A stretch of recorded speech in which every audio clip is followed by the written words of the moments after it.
x, y, z, x, y.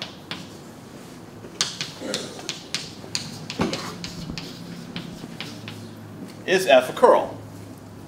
Well, all we got to do is take the divergence and then we'll find out.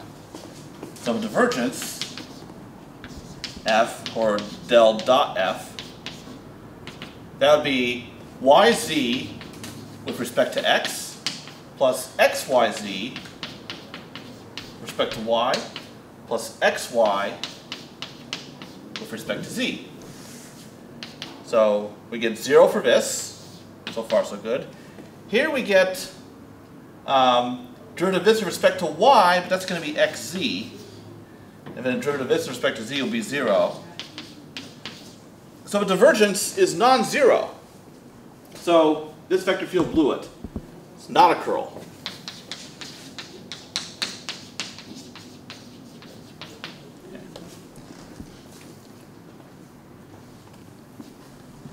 Something like this would definitely be a test question, like on the third exam.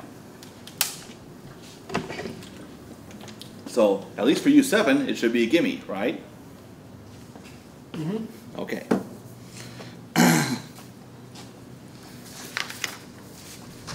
Okay.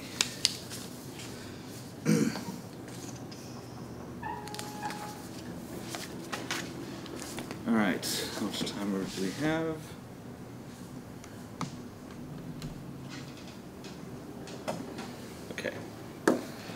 Now,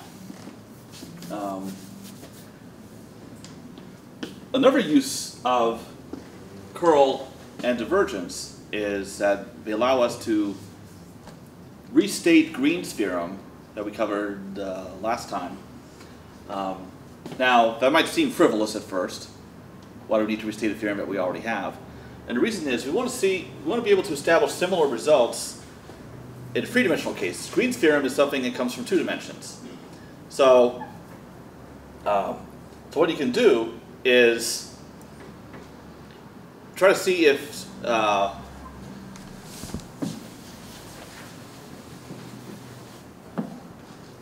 given a flat region, 2 dimensions, D, with boundary curve C, we know that Green's theorem applies.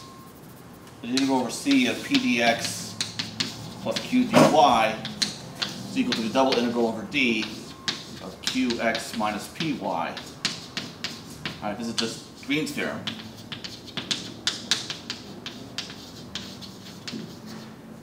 But here we have a flat 2-dimensional region. What about a region that's a surface, but it's not a so it's a region closed by a curve, but it's not flat. So something like this,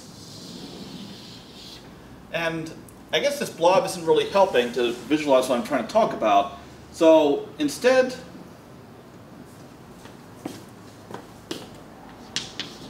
think of it as a Pringles chip.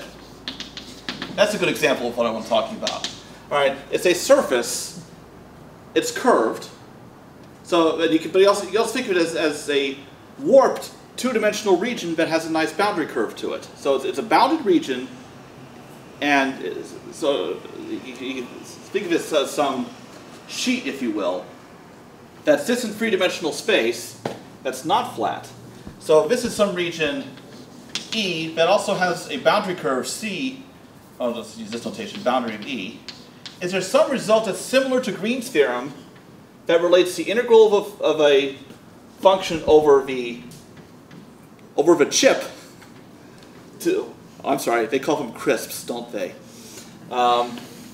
To an integral over the boundary curve. Well, it turns out there is such a result. It's called Stokes' theorem, which we're going to see in a couple sections. But with Green's theorem written this way, it's not so easy to generalize this result for a flat region to a Pringles crisp.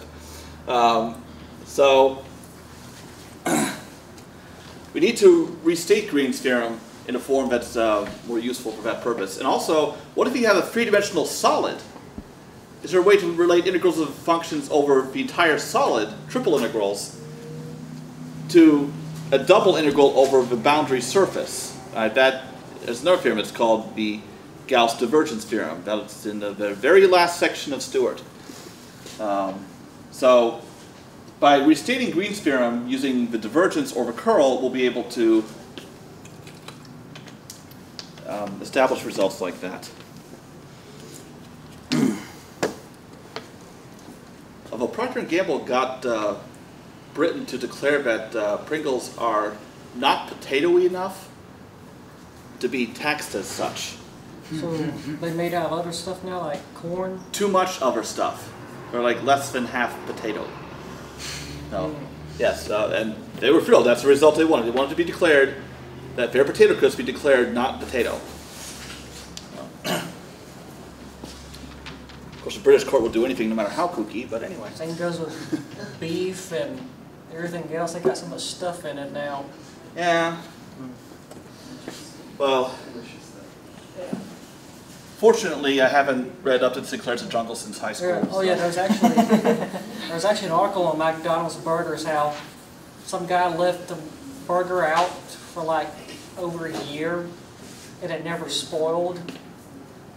It stayed exactly the same that whole year. That would not surprise me. So McDonald's burgers don't rot. That's not normal. Isn't that convenient though? Because that means you can just like take them anywhere. You don't need to refrigerate. I suppose it's a good like non-perishable food. It's better than canned food.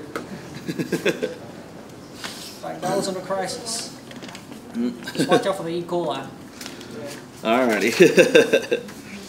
So we've been talking about three-dimensional vector fields. Let's restrict ourselves to 2 dimensions.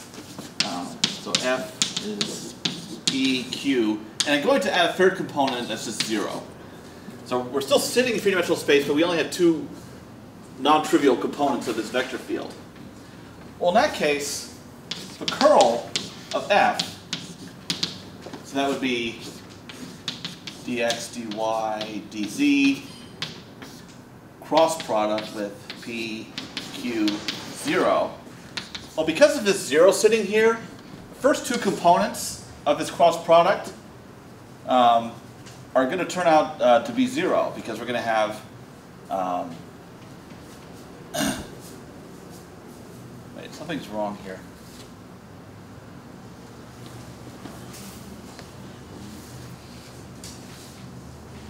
Oh, right, okay, never mind. I need to emphasize P and Q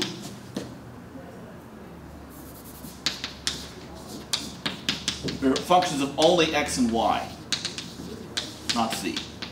All right, you need that as well. So we're just taking something that's strictly 2 dimensions, embedding it in 3D space.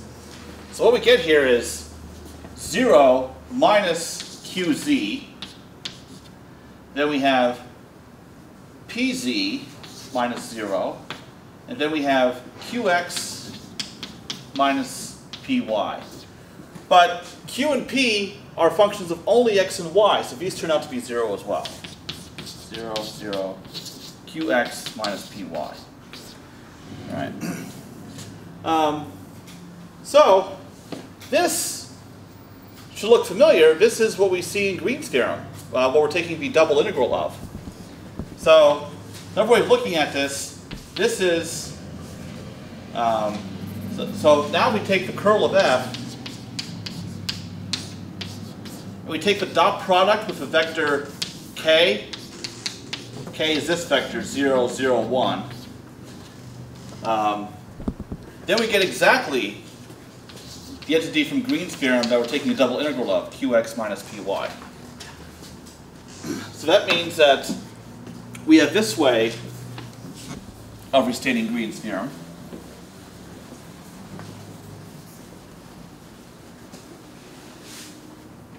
So the integral over boundary of p dx plus q dy, which by Green's theorem is the double integral over region D of qx minus py.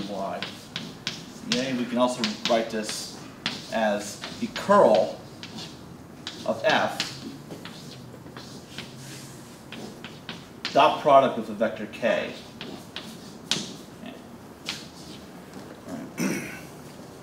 So this form of Green's theorem, while not very useful to us yet, is going to become useful 2 sections from now when we try